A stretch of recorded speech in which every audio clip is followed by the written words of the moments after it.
Welcome to this class on pattern cross-examination. My name is Michael Waddington, and I'm a trial attorney. And in this class, I want to teach you some techniques that I developed over the past 22 years as an attorney that can be used in all types of cases, whether it's criminal, civil, and in the civil cases, it can be used for family law, anything like immigration, personal injury, workers' comp, med mal. I want to begin this class with this quote by Epictetus. He is a Stoic philosopher, and it goes like this: "It is impossible to begin to learn that which one thinks one already knows." And the reason I like to start off this class and many of my other classes with that quote is because I'm teaching lawyers. I'm teaching lawyers, some of whom have no experience, some of whom have been practicing law for 50 years. And whether it's the first year lawyer or the 50-year lawyer, we have to remember that there's always more to learn. You can always learn something from different people, different perspectives,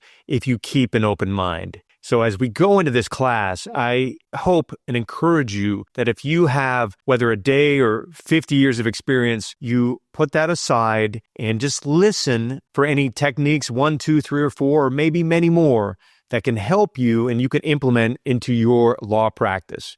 Because this is something that's worked for me and it's helped a lot of other people that I've mentored and worked with over the years. So what is pattern cross-examination? It is a highly customizable, reusable toolkit of cross-examination questions and topics that can be used for a variety of subject areas and witnesses.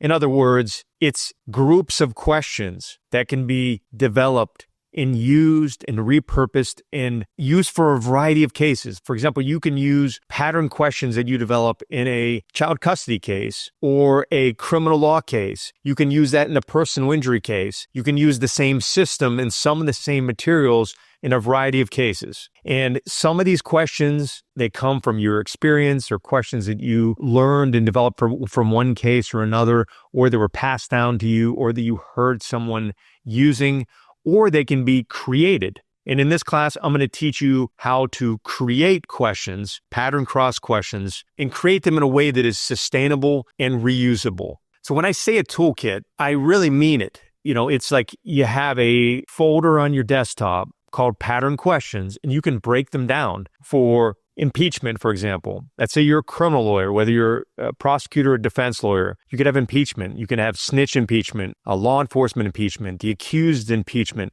And inside of that impeachment folder, let's say snitch impeachment or, cooperating government witness, you could have 10 different types of pattern cross-examination questions, chunks of questions that you can ask someone who's a cooperating government witness, depending on what you're trying to do. You can do the same thing in a medical malpractice case. Let's say you do a lot of med mal or tort type cases, and you question a lot of doctors. Let's say you focus on specific injuries. You can develop a series of questions that you use in this case and then move on to the next case and modify it, tweak it, continually expand it to the point where you have a library of questions. And so you don't have to waste so much time and spend so much time reinventing the wheel with each and every case. I look at pattern cross-examination questions like Legos. You can do a lot with a bucket of Legos. You can just build a brick or you can build a city. These are Legos, but for cross-examination questions and topics. So imagine having several buckets of Legos / cross-examination topics at your disposal. And we all know what we can do with Legos. You can build a car, you can build a wedding scene, you can build a city. The same thing goes with pattern cross-examination questions and topics. So you can build a wedding scene, you can build a car, you can build a city, you can build whatever you want. The same thing goes with these questions. You can mix and match them, you can batch them together. You can do quite a bit with these pattern cross-examination questions once they are developed. So pattern cross-examination questions can be used in all sorts of cases. You can use them in personal injury cases, criminal law, workers' comp, family law, any type of civil litigation, any type of litigation where you're cross-examining a specific witness. And if you do this long enough, like I've been practicing law for about 22 years, and we see a lot of the same types of witnesses. You see a lot of the same types of questions that are being asked over and over and over again. And a lot of lawyers that I'm friends with, before they cross-examine each witness, they sit down really from scratch and they start developing these questions. Now, maybe that works for them, but I do know this, that when I've developed a lot of my pattern cross-examination questions and shared them and taught them and showed and shared these techniques, a lot of the lawyers that I taught it to were thankful because it helped save them a lot of time. It made their cross-examinations much more effective and allowed them to pivot while the witness was on the stand or on very short notice. I've done this too in my cases where if I have a witness that I'm about to cross-examine and that witness says something about like DNA, they say something that was not expected, I can quickly go to my database of pattern questions and I'll have a whole series of, for example, DNA transfer. I could go to those questions and be ready to go with high-quality professional questions with the impeachment material attached, like if it's a journal article or textbook, ready to go right then and there, literally on the fly. And like Legos, these questions can be recycled and reused and repurposed over and over again. I recommend you start developing these questions now, particularly if you're a newer lawyer who might have 30 or 40 years ahead of you in practice. Imagine 20 years into your practice where you would have a massive database of questions. It would make your job a lot easier and it would save you a lot of time and energy going forward over the years. So here's the outline of this class. It's a 55-minute class, and we're going to talk about how to find resources, how to convert them into cross questions, the resources, using the learned treatise, impeachment, exception, DNA example, and then I'm going to give you a couple examples of various impeachments in different types of cases. Now, before we begin, I want to just give you this origin story of where this idea of pattern cross-examination came up. So I want you to go back in time to 2008. I had been a JAG lawyer an Army JAG lawyer, and I was 2 years out of my JAG tour of duty, and I got hired on a case in Okinawa, Japan. And I was a fairly young lawyer.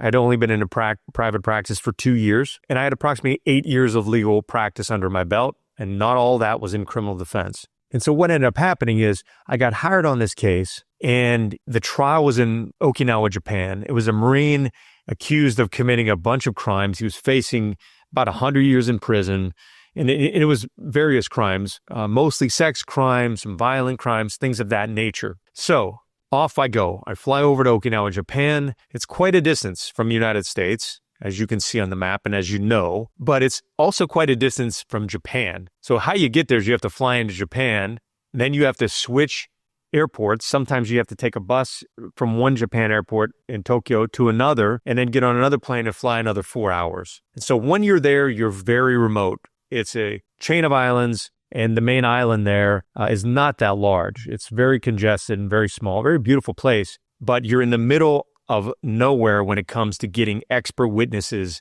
and legal resources at your fingertips. So I go off and do this case. And here are the areas that were relevant in that case where expert witness testimony came up. Trace evidence. We're talking about lotions and creams and things like that. They were trying to connect one lotion to a bottle of lotion, another bottle of lotion to try to make connections. We had DNA. We had YSTR DNA and a full DNA profile. We had digital forensics. There was issues of whether or not images were downloaded and shared. We had a forensic psychologist involved. And there was an investigator that did some shady stuff in terms of evidence handling and interrogations. And then we had a sex assault nurse examiner, or a SANE, that was also involved in the case. So what we did, and by the way, the military rules follow the rules of, it's called the military rules of evidence, but it's almost identical to the federal rules of evidence. We call it the MRE. In the federal court, it's the FRE. It's almost identical. And a lot of the same procedures apply in the two different court systems. So they're very similar. It's military, but it's also very similar to the federal criminal system in many ways in terms of getting evidence and things of that nature. So what we did here in this case is we asked for expert witnesses like those the government had. And that's how it works, right? Like I don't have to go find 7 experts and fly them over to Okinawa. The government will appoint these experts. You have to ask them for permission. And so we did. And here's an example. Boom. Strongly recommending disapproval. The Marine Corps recommended disapproval of all of our witnesses, although they had all these same experts on their side, which, by the way, if we would have lost the case, which we didn't, the case would have gotten overturned for these grounds. But, they're Marines, they're hard chargers, so they're like denied, denied, denied, denied. Although we asked for them, we justified why we needed them and whatnot. And then the general turns around in January 2018, denies all of our witnesses because we, quote, failed to justify the necessity of the expert. And in that case, that's just one of the experts. So I'm over in Japan and I'm sitting there with my client, and the government brings witness after witness to testify about things like DNA, things like, Vaseline and the chemical properties of Vaseline that was found on this object and this object in this bottle, powder found on condoms, lubrications, a bunch of different things, sexual assault topics, computer forensics. And I'm sitting there alone with no expert to rebut what they're saying. So I told the judge before I did that, I said that I can't effectively defend my client because I need these experts. And he says, well, they're experts. Experts are unbiased. And so we went and tried to interview all these experts. That's not the way the appellate courts look at it. We tried to interview these experts and they're like, we're not on your side. We're not biased. We're not even talking to you. So what did I do? I went over there and I brought a series of books. Like I had a bag, an extra bag within my suitcase filled with textbooks that I got off on Amazon. And I'm going to teach you how to use these. And this book here, for example, is a textbook, and you have different ones. You have like shooting incident reconstruction. I've used that in murder cases where I didn't have experts. Shooting incident reconstruction. There's books on medical books that I'd used. I used books on drugs and all sorts of materials. So what I did in this court is I systematically cross-examined their experts using the learned treatise exception, which is you learn about it in law school and for the bar, but you never really ever see it. At least most people I know don't even know how it's used. And I'm going to teach you how to use it here in a minute. So I cross-examined the witnesses. I impeached them with textbooks and journal articles that I got online and that I brought with me. And in the end, we won the case. What does that story have to do with anything? Well, I'll tell you. After that, my wife and I sat down over the past 6 years and we wrote a series of cross-examination books. I'm not selling these books. They probably wouldn't be helpful to 95% of the listeners. These are for specific types of criminal defense lawyers. But we converted all of these topics and all of these pattern cross questions into sections broken down by topic, by point. And it literally has the questions with the citations and the pages and everything right there, so you can impeach the witness if they disagree with you. So that is my background, my origin story as to why I probably have a few things in here that you can learn. When doing a case, you always attack what is weak in your opponent's case and you avoid what is strong. You focus on their weaknesses, attacking them, exposing them, and making the case about their weaknesses and focusing on your strengths, because usually their weaknesses are your strengths. You do that, your opponent ends up in a defensive position, and it's very difficult to win a case from a defensive position, especially when the burden is on you. Now, you have to remember that trial is a battle of credibility. The most credible lawyer, the most credible witnesses, the most credible evidence ends up gaining advantages and in the end has a higher likelihood of winning in court. I'm not saying you're going to win every case because you're credible, but it doesn't hurt. People don't like to vote in favor, jurors don't like to vote in favor of witnesses and lawyers that they hate. If you give them a reason to not vote in favor of that lawyer, let's say you're the opposing counsel, you want them to like you want them to trust you, you want the jury and the judge to rely on you as you're not a witness, but you want them to rely on you as someone who's bringing credible evidence that matters in front of the panel. And so when you stand up into your closing, people listen to you, the jury and the judge listen to you, they believe you, they rely on you. There's another class I taught called Controlling Hostile Witnesses. This slide is part of your package. If you sign up for this course, you will get these slides. And if you didn't get them, you can contact me at the end. You'll see my information. But you have to control hostile witnesses. That's opposing witnesses, expert witnesses that are testifying against you. If you don't know how to question them and control them, then no impeachment is going to work. No cross-examination is going to work. So you have to master the basics. So here we go. When it comes to pattern cross-examination and you're dealing with experts or people of authority, or it doesn't have to be an expert witness per se, like a doctor. It could be someone who's a law enforcement investigator, a tax auditor, a guardian ad litem, someone in some sort of official capacity that has power, that's up there testifying against you and they have some sort of sense of authority, what do? Well, first thing you need to do when you know that person is going to be a witness is to do your research. Do your homework. Start with books, start with articles, start doing some research online. Don't just immediately call an expert. So if you're doing a case that involves a forensic psychologist that's going to be on the government side, don't immediately call another forensic psychologist. You got to be careful because some will say whatever you want them to say at first to get hired. You have to do your due diligence and figure out what the issues are before you contact an expert. Years ago, I did a murder case in Hawaii, and it came down to whether or not my client or someone else pulled the trigger. This is a case that happened in Iraq. And I went over to do this trial with a very well-known expert. This person is very well-known in the media, got paid a ton of money, and came over telling me what I wanted to hear because the case was in the news and in the media. So this guy comes over, wants to shop all over Hawaii, wants to go to the beach while we're trying to work. And when we finally start working, he changes his opinion. Maybe your guy did do the shooting, maybe this, maybe that. He became very wishy-washy, whereas before he got on the plane, he was adamant that, based on this evidence, it's impossible that your guy doesn't want to pull the trigger with the M4. And so the government was calling this famous ballistics expert. So again, I went out like I always do. I go out and buy these books. If you can find the book of your expert, do it. If your expert that you're going to be cross-examining wrote a book, an article, do as much research on them as possible. So in this case, what I did is we brought this pathologist, and aside from wanting to shop and eat and everything like that, he fell asleep during the government pathologist's direct testimony against my client. And I turned around and looked at my expert, and he was sleeping in the audience. Maybe he was jet lagged. I don't know. But the problem is I was on my own at that point. And the judge said, do your cross. I asked for a break. The judge said, no, do your cross.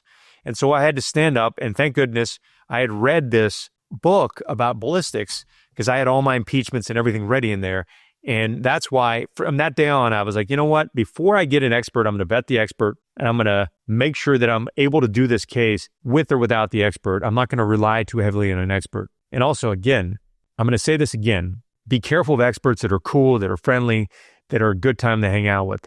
You want an expert that's going to work for you and your client. Not an expert who's a, frat boy that just wants to show up and drink shots all night long and tell war stories. You want one that's going to do research on the modern science, the modern literature, and that can testify soberly on the witness stand if you call them, and someone who's going to help you write questions. So again, I'm going to warn you, be careful with just going out and hiring an expert because I've been burned many times. Here are your resources. You want to go to Google, you want to look at past crosses, ask some of your colleagues about past crosses, go to databases, professional association websites, university libraries, journal websites. You want to go to government websites, any place that has authority resources based on who you're going to be questioning. So here's a little tip for you. Be careful with getting an expert who just throws out anecdotal information or articles that look like studies, whereas they summarize other articles or summarize other studies, or they're snippets of studies. If you're going to go out there and do research, go straight to the scientific journals and textbooks or official government manuals and things of that nature. Don't go to an article in the local, let's say the ABA journal. That is probably not, an article in the ABA journal about digital forensics is not going to qualify as a learned treatise exception, a document for impeachment. Okay, you could use the resources from there, but that is not, maybe an article in that magazine that has to deal with a legal topic, but I'm talking about articles that are written and put into different journals, magazines, and newspapers that don't have the authority of an actual journal article or a textbook, meaning they haven't been peer reviewed. It's sort of like anecdotal studies and things of that nature. Those aren't going to work, and they're not going to be considered a learned treatise exception in most situations. This sounds like a lot of work, right? Doing all this research, doing all this digging. It is. One thing that I recommend is that everyone watching this get a law student or college intern. You can get a law student. Sometimes they will get credit, like at local universities here in Florida. They'll give law students 4 credits for a semester of working, and they have to work 15 hours a week. It counts as a class. You got to mentor them and things of that nature, but you have someone like that at your disposal. Everywhere in this country, everyone watching this has access to an intern, a law intern that they can hire or get as a volunteer. and they have access to all these databases into all this research right at their fingertips. They can do this from home. Just tell them, hey, I need an article. I need you to look up an article on M4 ballistics and penetration depths into plywood or something of that nature. If it's a shooting case. And somebody can go look to see if there's articles and pull them up and send them to you, both their abstracts and the complete articles. They can do that very quickly, save you time and money, and it'll give them experience. Talk about journal articles, legitimate ones. You want to go to things like Elsevier. There's the link there. They have a massive database of professional articles, scientific articles. Another one is National Library of Medicine. I use this all the time. You can get abstracts of most of these things without being a subscribing member. A law student has access to all of this. Your public library probably has access to most of this stuff too. I know LexisNexis and some of those other companies also have access, but let's say you don't have access to the database, you can go straight to their website. And then you get research articles like this. This one's on DNA. Let's say you're doing a case on whether or not DNA in sperm transfers after clothing is washed. That could come up in various cases, mainly criminal. And this applies to prosecution or defense, mainly criminal. But you get the article and then you get an abstract of it. I mean, we all know what abstracts are, but it's a summary of what the article shows or doesn't show. Another thing I use is manuals.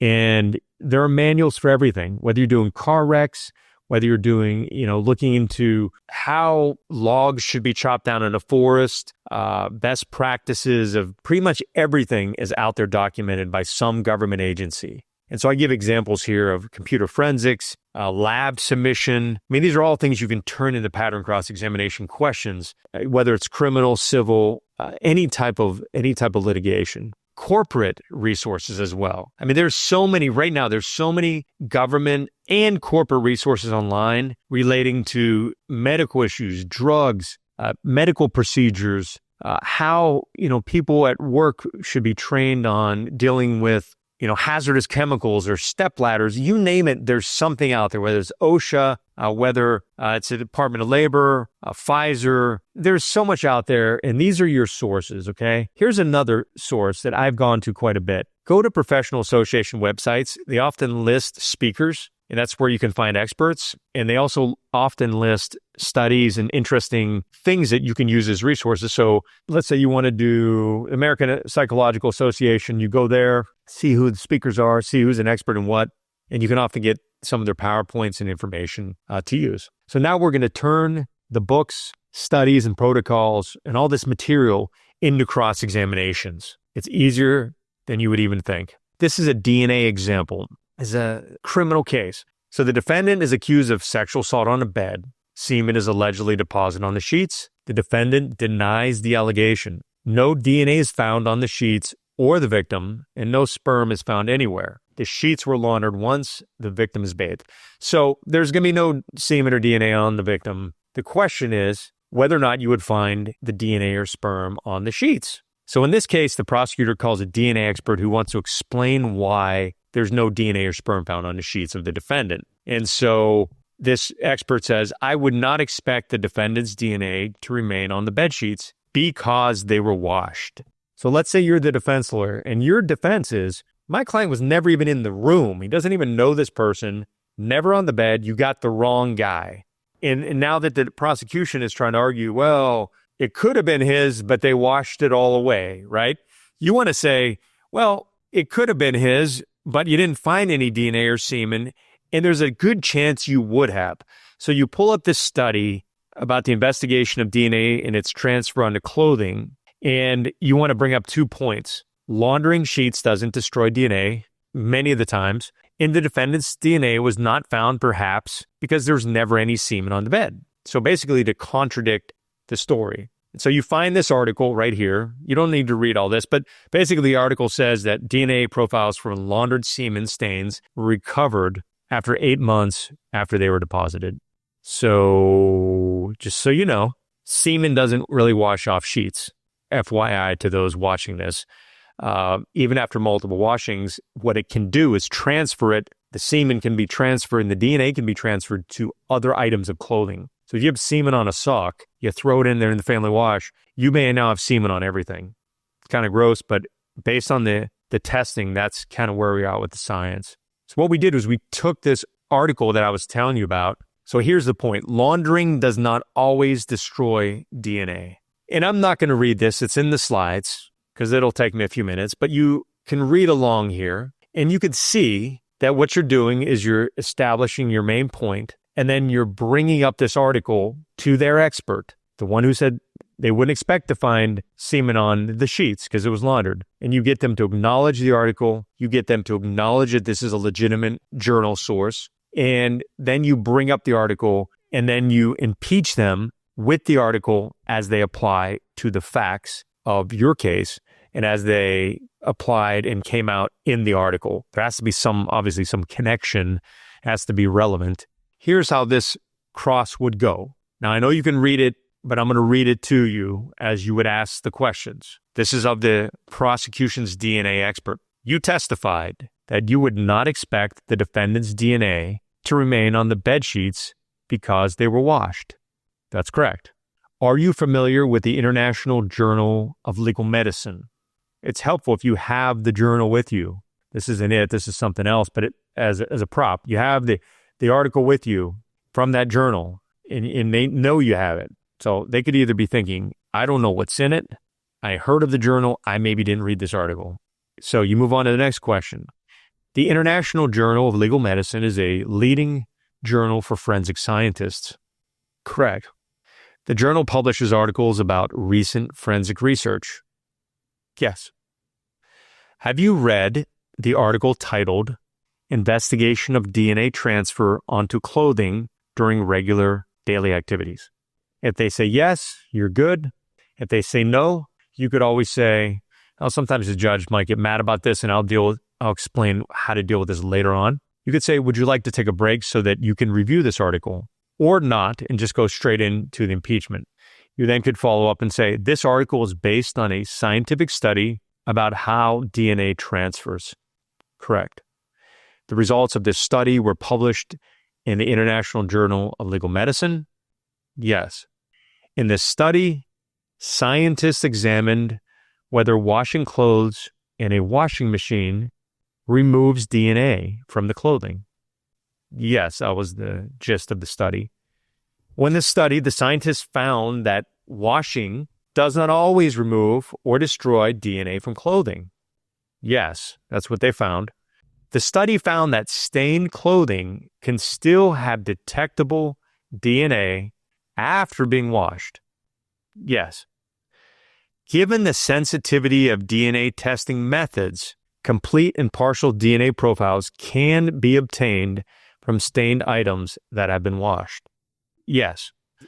If there was a sperm on a bedsheet before it was washed, it was possible that sperm DNA would still exist on the bedsheet after it was washed. Yes. Then you could apply it to this case. In this case, there was allegedly millions of sperms deposited on the bedsheet before it was washed. Yes. After it was washed, no sperm was found on that bedsheet. Correct. So that's an example of how you could use that study. And there's obviously many other chapters of cross questions you could ask. There are many more subsequent questions and follow-ups you could ask, but that's just a snippet of an example of one series of pattern questions that can be used for that sort of fact pattern. You could also use that same template for other types of questions, other types of experts. You really would just have to replace the journal article name, some of the data, and some of the facts. And then, it could be a fact, questions about blood. It could be a question about some medical procedure. And that's where we're getting the Legos here. These questions are like little Legos built into a house, and the house can be broken down and converted into something else. And so here in this situation, all of these questions could form the basis for future questions in future cases. Here's a drug use example. The plaintiff/driver was in a car accident while under the influence of OxyContin. The defendant seeks to show that the plaintiff was warned to not drive while taking Oxy. What materials do we want to use here? Well, we're going to use the FDA warning labels that are given to the patient and on the pill bottle and the doctor's notes. Here are the points we want to make. we're the defense lawyer in this case, a civil defense lawyer. The point number one, you knowingly ingested OxyContin. You drove a car while under the influence of OxyContin. You were warned by your doctor to not drive. You were warned by the drug label to not drive. So one of our resources, the package insert. This comes with every drug. They print this on the labels. They give it to you at the doctor's office. I mean, if you don't read it, that's kind of on you, but it's on the label. The doctor tells you, and it's on the insert. So this is the package insert, which I got off of the manufacturer's website. You can get these for any type of drug or any type of medical procedure or device from the manufacturer's websites. Here's the drug example. Dr. Romano told you that OxyContin can impair your mental abilities. Yes. The warning on the bottle that he gave you said that OxyContin can impair your mental abilities. Yes. Now, let me pause right here. Obviously, this person can say, I never read the labels, or the doctor never told me that. Got it. Okay. This example is not covering every potential deviation. And if that happens, you could still impeach the heck out of the witness with the doctor, with the label, with all that, and just common sense. So, let me undo the pause and go back to the questioning. Dr. Romano told you that OxyContin can impair your physical abilities.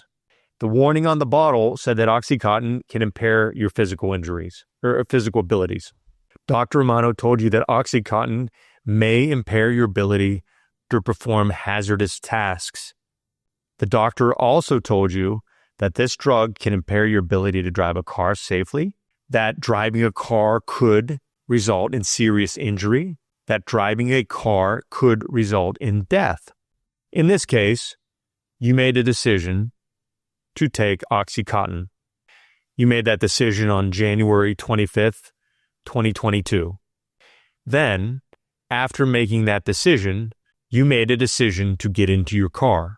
You got in your car after taking the OxyContin. You then made a decision to drive your car on a highway after taking OxyContin. The highway was I-95. Next section. When you drove that day, you knew that OxyContin could impair your mental abilities. You knew that OxyContin could impair your ability to think clearly. You knew that OxyContin could impair your ability to react. Now I'm going to pause right here. This is another example of breaking down a question into sub-questions to make a point. So we're going to focus in on impair your ability to react and make that a series of sub-questions. And you can do this with all sorts of questions depending on where you want to make your point, depending on the witness, how they're acting and where you are at in the case. So again, you knew that OxyContin could impair your ability to react. You knew that it could impair your ability to react to other cars. It could impair your ability to react to pedestrians. It could impair your ability to react to traffic signals. So you might be slow hitting the brakes if you saw a red light. So you knew that OxyContin, for example, could make you slow to react to a human being walking in the street. It could slow your ability and delay your ability to hit the brakes if you saw a child on a bicycle. It could impair your ability to hit the brakes if you saw a car stopped in front of you. You knew that it would potentially slow or impair all of these abilities when you got into the car. And you knew that because the doctor had warned you. It was on the warning labels. And this wasn't the first time you took the drug. You had taken this drug previous times, and those previous doctors had warned you. As a matter of fact, there's a sticker on the pill bottle that says, do not drive a car while taking these drugs. And you read that label. You've seen it many times. It's on the label that you have at your house right now. It's in bright yellow. It's in bright yellow, the label that says, do not take these pills and drive a car. Do not take these pills when operating heavy machinery because it can be dangerous or fatal. And you can kind of riff off of that, right? And then you can go back in your questions.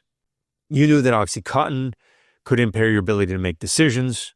You knew that it could slow your thought process. You knew that it could cloud your judgment.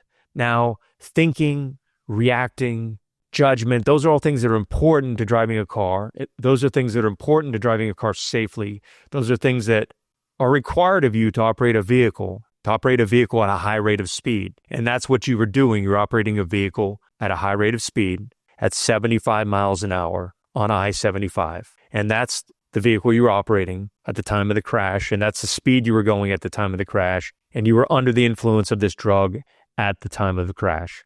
And then you could always elaborate. At the time you crashed, you were driving 25 miles over the speed limit at the time that you crashed. And you could just go on and on. Now, the foundation for these Lego blocks comes from the label, comes from the doctor's report, and it comes from the insert on that document. So you can do a pretty devastating cross. Now, this is just a little sample of a cross, okay? You can do a devastating cross if you're calm, if you're prepared, and if you write out and have these questions ready to go. You don't have to ask them verbatim by any means, but you should have the questions written out and at least the sections in the chapters ready to go. Here's a medical malpractice example. This has to do with the insertion of a feeding tube into a child. So the defendants are the doctor and the hospital. The doctor put the tube into the child, never checked the tube to see if it was properly placed, never x-rayed, never did anything, just stuck it in there and figured, because he knows it all, it's probably where it needs to be. And the hospital never followed the procedures to double check. And so this tube was then, the food was then leaking into the child's lungs, and it caused a severe infection in this case. And so the plaintiff sues the doctor and the hospital for negligence. So what are we going to use? We have a doctor who has all this education training, and you can assume they're going to bring in another doctor to talk about best practices. So what I would recommend here, in this fact pattern, is go to find the most up-to-date best practices that are reviewed and relied on. And I'm not sure if these are, because I don't do medical malpractice. This is just an example that a friend of mine gave to me. So we're going to use the Pediatric Nasogastric Tube Placement and Verification Best Practice Recommendations.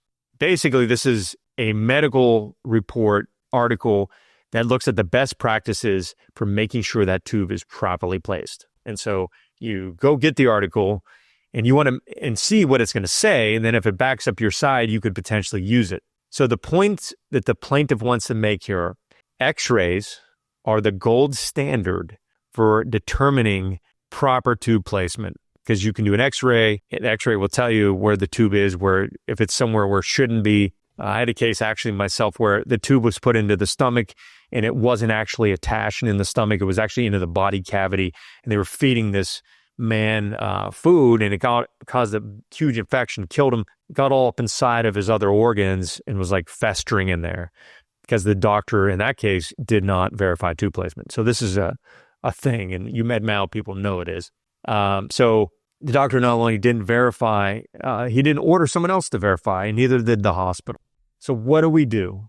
We go to this abstract, pull up the article, and this is just a little sample, okay, because I don't want to be reading things this whole class. The point, x-rays are the gold standard to verify feeding tube placement. So you have your article ready to go, ready to impeach if necessary, and you could ask these questions. The placement of a nasogastric tube, otherwise known as an NGT, in a pediatric patient is a common practice. Happens all the time. There is a potential risk for tube misplacement with each insertion. These are all easy softball questions.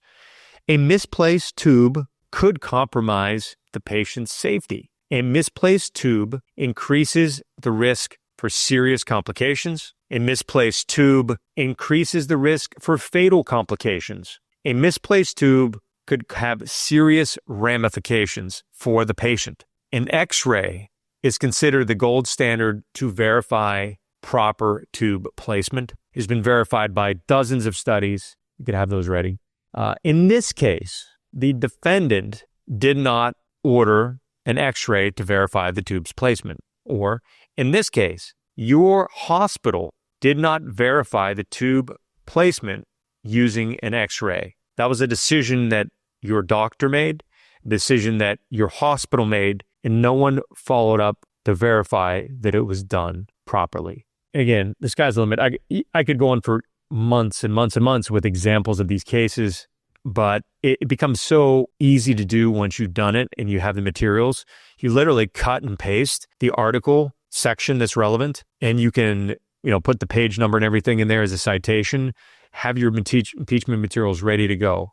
Here's one with workplace injury. So this employer runs some sort of a metal shop factory that does painting and cutting of metal and scraping, and they use chemicals and fumes and stuff. The defendant did not properly install the air cleaning mechanisms, the safety precautions, didn't give the employees the masks required to protect them. So the plaintiff suffers lung injuries at work, claims that the employer is liable because they failed to install proper ventilation and provide proper equipment. Okay, there's plenty of places we can go for something like this, but there are also regulations, OSHA regulations on point. And I don't do workers' comp. I'm just using this as an example of a source to go to and how to turn that into cross questions.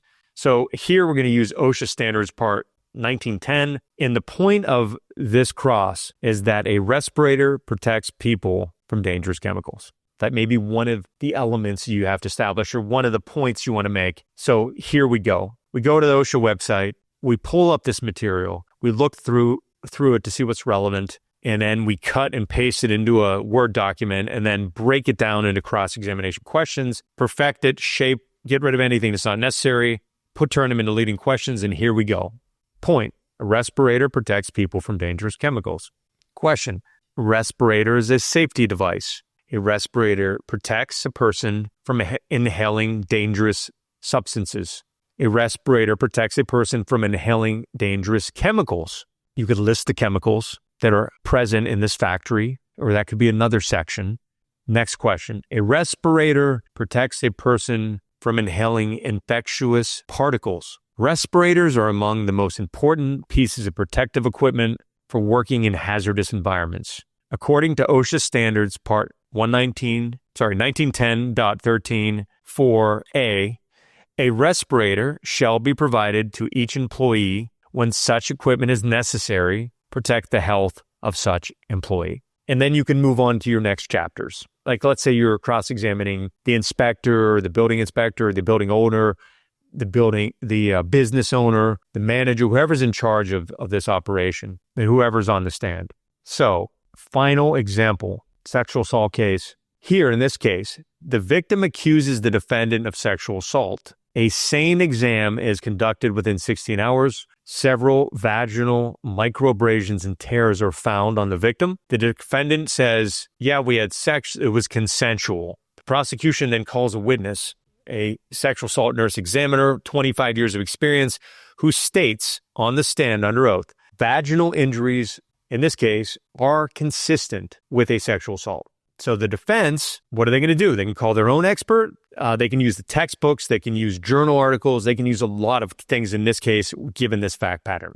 So the defense's point is this: vaginal injuries sometimes occur after and during consensual sex. So where do we get this from? So we're going to go to the Atlas of Sexual Violence. This is like the go-to book for sexual assault cases. It's written by some of the most renowned nurses that deal with sexual assault and sexual violence. Has a lot of pictures, has a lot of diagrams, things like that. If you're doing any sexual assault case, prosecution or defense, you should own this book. You can also go online and look at experts. So like this is Dr. Markowitz. She's a very famous doctor.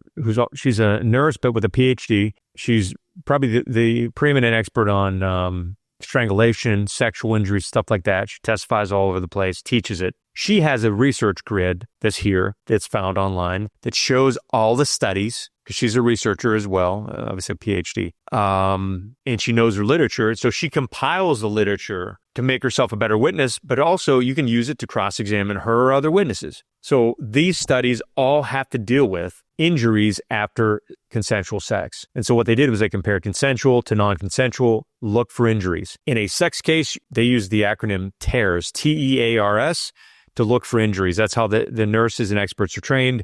They're looking for tearing, ecchymosis or bruising, abrasions, redness, swelling. Like that's kind of what they're looking for when they look for injuries. So here are the questions. Your point is, in this case, vaginal injuries sometimes occur during consensual intercourse. Here are the questions.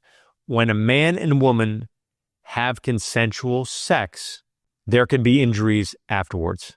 Vaginal injuries caused by consensual sex are similar to those caused by non-consensual sex.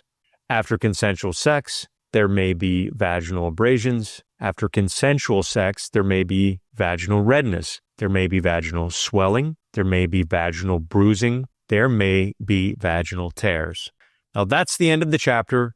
You could go on and talk about other studies, examples, and really get into the statistics on that. In some cases, it's about 50% of people that have, man and woman that have consensual sexual intercourse, roughly around 50% are going to have some of these tearing, ecchymosis, abrasions, redness, and swelling after consensual sex. So what do you do if your witness, when you go in a case, you have to kind of wonder, is it better to have that witness fighting me every step of the way or just conceding my points?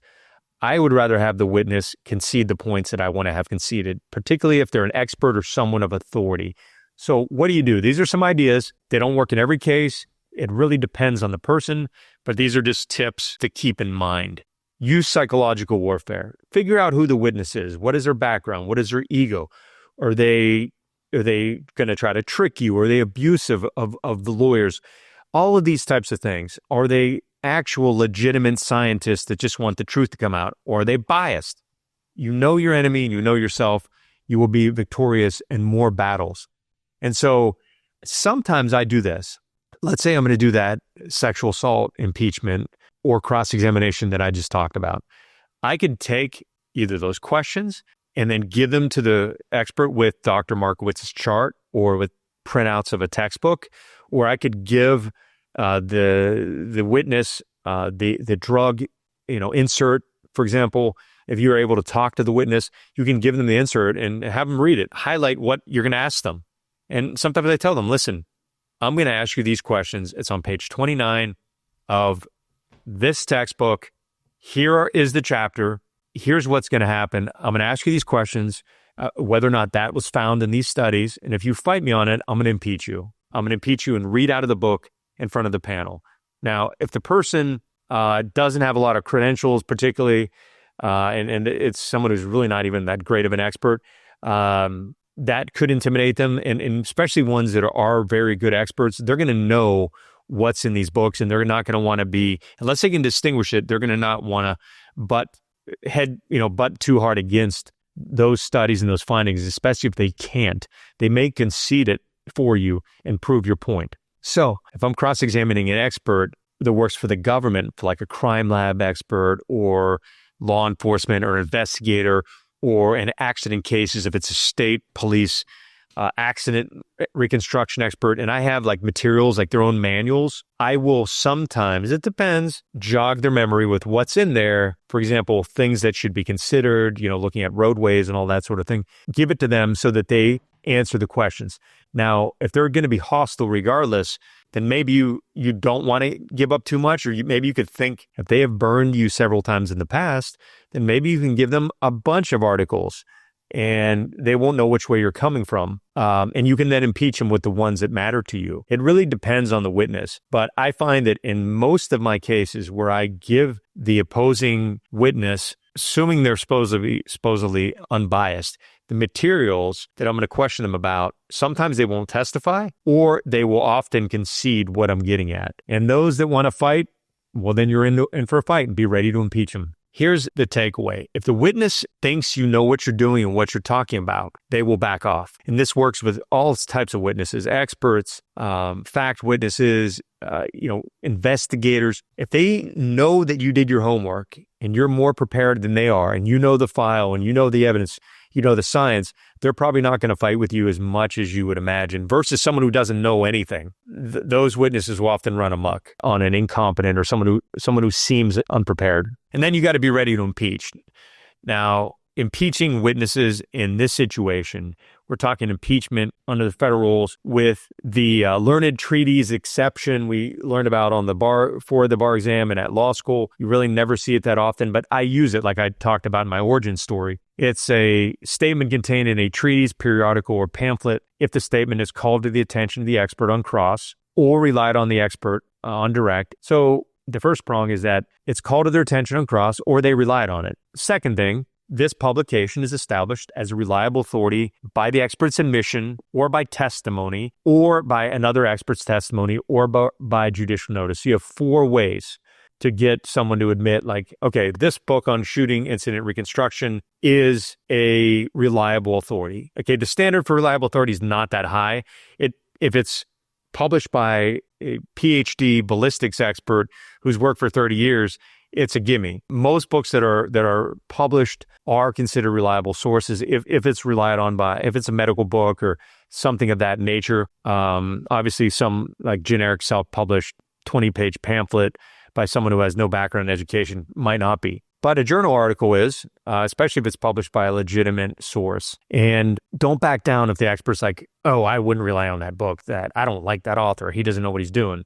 You can have the judge acknowledge, okay, looking at it, it's peer-reviewed, you met your standard, go ahead and do the impeachment. And so here are the elements, that it's a treatise, periodical, or pamphlet on the subject of history, science, medicine, or any other art or science. That treatise, periodical, or pamphlet is brought to the attention of the testifying expert during direct or cross. It's published, and it is shown to be reliable. And you can do it, like I said, through those different factors, through that witness, through another witness, or through the judge. And I've had judges take judicial notice of learned treatises in books, like that one about sexual assault. I had a doctor that was testifying, and he just kept saying how nurses, they're not as good as doctors. And he wouldn't give me that is a book relied on by sex assault nurse examiners, although it is the preeminent book. He just kept talking trash on nurses, which turned off some of the jurors, made the judge mad. And so the judge is like, he recognized it. And I just started reading passages out of the book. Now, that book does not go back with the jury. In the federal rules, you can read it to the jury and use it to impeach the witness, but you don't copy and paste it and send it back to the jury. However, I would have a copy of the page marked as an exhibit and the cover and some of the information copied as an exhibit for the appellate record if you're going to do that, and have it ready for the judge. And often I would recommend, not often, but I do recommend you have the passages you're going to read marked, printed, and given to the judge and ready to give to the judge and opposing counsel from the get-go before you do it, so it doesn't look like you're bumbling your way through it. So that's how it's done. That's how the impeachment is done.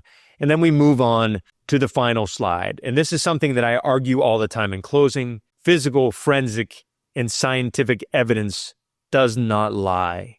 People do.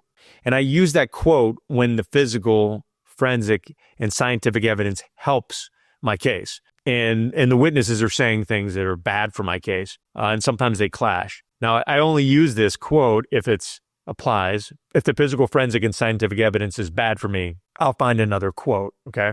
But throw that in your little toolkit and use it as necessary. So that wraps up my class on pattern cross-examination. If you have any questions or have any suggestions, contact me here. If you need the slides, contact me here. That's my contact information.